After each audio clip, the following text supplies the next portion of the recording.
ಕಾವೇರಿ ನೀರು ಕುಡಿಯುವ ಮೊದಲು ಕನ್ನಡ ಕಲಿ. ಕರ್ನಾಟಕದ ಅನ್ನ ತಿನ್ನುವ ಮೊದಲು ಕನ್ನಡಿಗರ ಸಂಸ್ಕೃತಿ ಕಲಿ. ಹೊರ ರಾಜ್ಯದ ನಾಗರಿಕರು ನಮಗೆ ಅತಿಥಿಗಳು, ನಮ್ಮ ಅಧಿಕಾರಿಗಳೆಲ್ಲ ತಿಳಿದಿರಲಿ.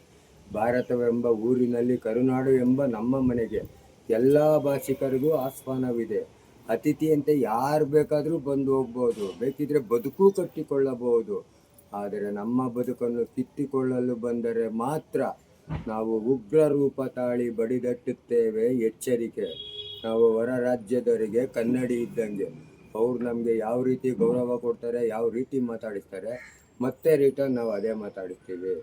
ಪರಭಾಷೆ ವಿರೋಧಿ ಅಲ್ಲ ನಾವು, ಪರ ಸಂಸ್ಕೃತಿ ವಿರೋಧಿ. ಅವ್ರ ಊರಲ್ಲಿ ಬೀಚ್ ಐತೆ ಹಿಂಗಿರ್ತಾರೆ, ನಮ್ಮೂರಲ್ಲಿ ಕೆರೆ ಐತೆ ಹಿಂಗೆ ಬರಲಿ.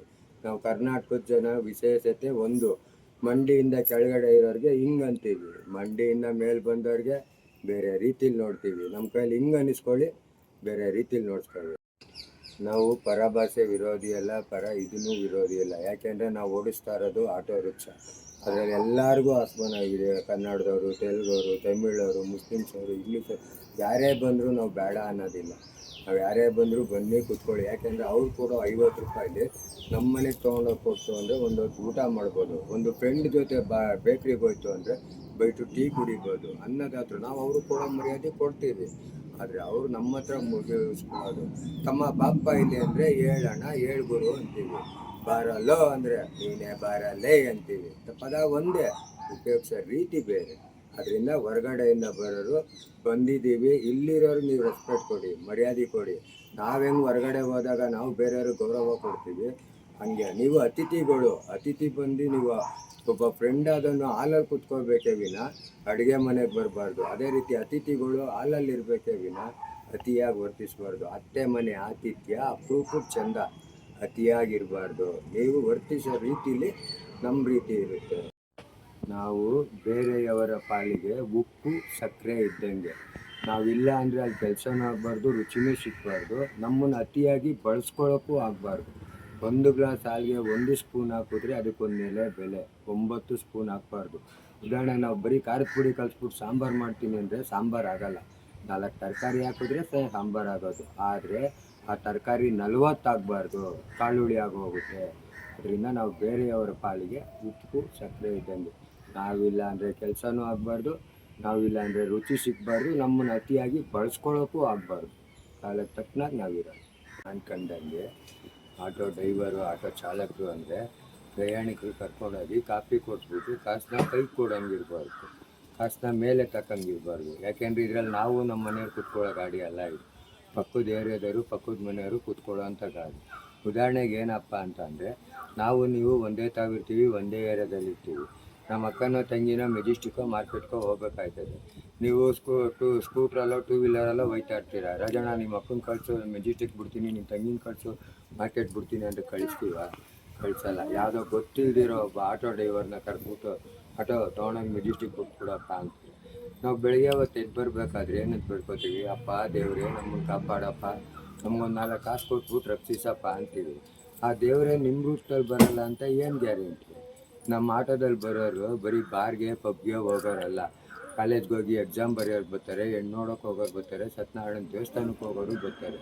ನಾವು ಇದರಲ್ಲಿ ಕಾರಲ್ಲಿ ಸ್ಕೂಟ್ರಲ್ಲಿ ಓಡಾಡ್ತೀವಲ್ಲ, ಹೆಂಗನ ಓಡಾಡೋಣ, ಮಕ್ಕನೂ ತೊಳೆಯೋದು ಬೇಡ, ಪ್ಯಾಂಟು ಶರ್ಟಿನ ಹಾಕೋದು ಬೇಡ, ಚಡ್ಡಿ ಹಾಕ್ಕೊಂಡು ಓಡಾಡೋಣ. ಯಾಕೆಂದರೆ ಅದರಲ್ಲಿ ನಾವು ನಮ್ಮ ಮನೆ ಕೂತ್ಕೊಳ್ಳೋವಂಥದ್ದು ನಾವು ಗಾಡಿ. ಇದು ಪಬ್ಲಿಕ್ ಗಾಡಿ, ಪಬ್ಲಿಕ್ ಇದು.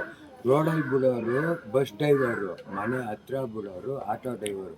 ಒಬ್ಬ ಫ್ರೆಂಡ್ಶಿಪ್ ಬಂದ್ರೂ ಅಷ್ಟು ದೂರದಲ್ಲಿ ನಿಲ್ಲಿಸ್ಬಿಟ್ಟು ಇಲ್ಲೇ ನಿಲ್ಲಿಸು ನಾನು ಹೋಗ್ತೀನಿ ಅಂತಾರೆ. ಒಬ್ಬ ಆಟೋ ಡ್ರೈವರ್ಗೆ ಹಂಗಲ್ಲ, ಮನೆ ಬಾಗಿಲು ಕರ್ಕೊಂಡೋಗಿ ಇದು ಅವ್ರಿಗೆ ನಾನು ಇಷ್ಟ ಆಯಿತು ಅಂದರೆ ಬಾಪ ಒಂದು ಗ್ಲಾಸ್ ಕಾಫಿ ಕುಡ್ಕೊಂಡೋಗು, ಒಂದು ಗ್ಲಾಸ್ ನೀರು ಕುಡ್ಕೊಂಡೋಗು ಅಂತಾರೆ. ಅದರಿಂದ ಆಟೋ ಚಾಲಕರು ಅಂತ ಅಂದರೆ 4 ಜನ ಕರೆದು ಪಕ್ಕದಲ್ಲಿ ಕೊಂಡಿಸ್ಕೊಂಡು ಕಾಫಿ ಕೊಟ್ಬಿಟ್ಟು ಕಾಸನ್ನ ಕೈ ಕೊಡೋಂಗಿರ್ಬೇಕೇ ವಿನ ಕಾಸನ್ನ ಮೇಲೆ ತಕ್ಬಿಟ್ಟು ಹಿಂಗೆ ಅನ್ನೋಂಗಿರ್ಬಾರ್ದು.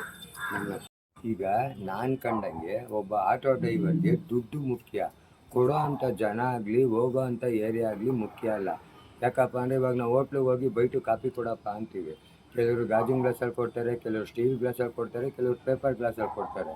ಆದರೂ ನಾವು ಕಾಫಿ ಕುಡಿತೀವಿ. ನಮಗೆ ಕಾಫಿ ಮುಖ್ಯನೇ ವಿನ ಕೊಡೋ ಅಂಥ ಗ್ಲಾಸ್ ಮುಖ್ಯ ಅಲ್ಲ. ನಾವು ಹೋಗೋದು ಇವಾಗ ರಾಜಾಜಿನಗರದಲ್ಲಿ ನಮ್ಮ ಚಿಕ್ಕಪ್ಪನ ಮನೆ ಇಲ್ಲ, ಜಯನಗರದಲ್ಲಿ ಏನು ದೊಡ್ಡಪ್ಪನ ಮನೆ ಇಲ್ಲ. ಆ ಕಡೆ ಹೋದಾಗ ಊಟ ಮಾಡೋಣ, ಈ ಕಡೆ ಹೋದಾಗ ನಾಷ್ಟ ಮಾಡೋಣ ಅನ್ನೋದು. ಹೋಗ್ತಾ ಇರೋದೇ ದುಡಿಯೋದಕ್ಕೆ. ಏನಂತ ಹೇಳ್ಕೊಂಡು ಹೋಗಿರ್ತೀವಿ, ದೇವರೇ ನಮ್ಮನ್ನು ಕಾಪಾಡಪ್ಪ, ನಮ್ಮನ್ನು 4 ಕಾಸು ಕೊಟ್ಟು ರಕ್ಷಿಸಪ್ಪ. ಆ ದೇವರೇ ಪ್ಯಾಸೆಂಜರ್ ರೂಪದಲ್ಲಿ ಬರಲ್ಲ ಅಂತ ಏನು ಗ್ಯಾರಂಟಿ? ಏನೋ ಪಾಪ ಬೆಳಗ್ಗೆ ಬೇಡ್ಕೊಂಡವನೇ ಒಂದು 50 100 ಕೊಡೋಣ ಅಂತ ಬಂದರೆ ಬರಲ್ಲ, ಹೋಗ್ರಿ ಬೇಡ ಹೋಗ್ರಿ. ಏನಕ್ಕೆ? ಆಟೋ ಡ್ರೈವರ್ ದುಡ್ಡು ಅನ್ನೋದು ಮುಖ್ಯನೇ ವಿನ ಕೊಡೋ ಅಂಥ ಏರಿಯಾ ಅಲ್ಲ. ಯಾವ ಏರಿಯಾ ಆದರೂ ಸರಿನೇ, ಏರಿಯಾ ಗೊತ್ತಿಲ್ವಾ ಮೇಡಮ್, ನೀವೇ ಸ್ವಲ್ಪ ರೂಟ್ ತೋರಿಸ್ಬಿಡಿ ಅಂತಂದರೆ ಅವರೇ ಕರ್ಕೊಂಡು ಹೋಗ್ತಾರೆ. ಆಟೋ ಒಂದಕ್ಕೆ ಮೀಟ್ರ್ ಹಾಕೊಳ್ಳಿ ಕರ್ಕೊಂಡೋಗಿ. ನನಗೆ ಗೊತ್ತಿರೋಂಗೆ ಜನ ಅಯ್ಯೋ ಅಂದ್ಕೊಂಡು ಕೊಡೋ 10 ರೂಪಾಯಿಗಿಂತ ನಗ್ನಗ್ತಾ ಕೊಡೋ 5 ರೂಪಾಯಲ್ಲಿ ತೃಪ್ತಿ ಇರುತ್ತೆ. ಯಾಕೆಂದರೆ ಅಯ್ಯೋ ಅಂದ್ಕೊಂಡು ಕೊಡೋ 10 ರೂಪಾಯಲ್ಲಿ ಗೋಳಿ ಮಗನೇ ನೀನು ಹಾಳಾಗಿ ಹೋಗು ಅಂದಿರ್ತಾರೆ. ನಗ್ನಗ್ತಾ ಕೊಡೋ 5 ರೂಪಾಯಲ್ಲಿ ಕಾಫಿ ಕುಡ್ಕೊಂಡು ಚೆನ್ನಾಗಿರಪ್ಪ ಅಂದಿರ್ತಾರೆ. ಈಗ ನಾವು 10 ಕಲ್ಲು ಹೊಡಿತೀವಿ, ಯಾವುದಾರ ಒಂದು ಕಲ್ಲು ಬಿದ್ದೇ ಬೀಳುತ್ತೆ, 10 ಜನ ಅಯ್ಯೋ ಅಂತಾರೆ, ಅದರಿಂದ ಒಬ್ಬರು ದನ ತಟ್ಟುತ್ತೆ. ಅದರಿಂದ ನಾವು ಮಾಡೋದು ಬೇರೆಯವ್ರನ್ನ ಮೆಚ್ಚೋದು ಬೇಡ. ಎಲ್ಲ ಹೇಳ್ತಾರೆ ದೇವ್ರು ಅಲ್ಲೈತೆ ಇಲ್ಲೈತೆ, ಎಲ್ಲೂ ಇಲ್ಲ ರೀ, ದೇವ್ರು ಇಲ್ಲೇ ಐತೆ. ಉದಾಹರಣೆಗೆ ನಿಮ್ಮ ಹತ್ರ 100 ರೂಪಾಯಿ ಕದ್ಬಿಟ್ಟು ನನ್ನ ಹೆಂಡ್ತಿಗೆ ಮಲ್ಲಿಗೆ ಹೂವು ಮಸಾಲೆ ದೋಸೆ ತೊಗೊಂಡೋಗಿ ಮೂಟೆ ಒಟ್ಬಿಟ್ಟು ಎತ್ಕೊಬಂದೆ ಅಂತಂದರೆ ಬೇರೆ ಯಾರೂ ಬೈಯಲ್ಲ, ಇದೇ ಬೈತಾರೆ, ತಗಡಿನ ಮಗನ ಅಲ್ಲಿಂದ ಕತ್ಕೊಬಂದ್ಬಿಟ್ಟು ಸುಳ್ಳು ಹೇಳ್ತಿದ್ಯಾ ಅಂತ. ಈಗ ಬೇರೆ ಯಾರನ್ನೂ ಮೆಚ್ಚಕ್ಕೆ ಹೋಗ್ಬೇಡ್ರಿ, ಇದನ್ನು ಮೆಚ್ಚಿಸ್ರಿ. 100 ರೂಪಾಯಿ ಸಂಪಾದನೆ ಮಾಡಿದ್ರೆ ಮಿಲ್ಟ್ರಿ ಹೋಟ್ಲಲ್ಲಿ ಬಿರಿಯಾನಿ ತಿನ್ನೋಣ, 50 ರೂಪಾಯಿ ಸಂಪಾದನೆ ಮಾಡಿದ್ರೆ ಬ್ರಾಹ್ಮಣ ಹೋಟ್ಲಲ್ಲಿ ಅನ್ನ ಸಾಂಬಾರು ತಿನ್ನೋಣ. ಒಂದು ಮನೇಲಿ ತಿಂದೇ ಅರ್ಗಿಸ್ಕೊಳಕ್ಕಾಗಲ್ಲ. ಈಗ 9 ಮನೇಲಿ ತಿಂದರೆ ಎಲ್ಲಿ? ಬಿರಿಯಾನಿನೂ ಇಲ್ಲೇ ಹೋಗೋದು, ಬಿಳಿ ಅನ್ನನೂ ಅಲ್ಲೇ ಬರೋದು. ಅಯ್ಯೋ ಅಂದ್ಕೊಂಡು ಕೊಡೋ 10 ರೂಪಾಯಿ ತೊಗೋಬೇಡಿ, ನಗ್ನಗ್ತಾ ಕೊಡೋ 5 ರೂಪಾಯಿ ತೊಗೊಳ್ಳಿ, ತೃಪ್ತಿ ಆಗುತ್ತೆ.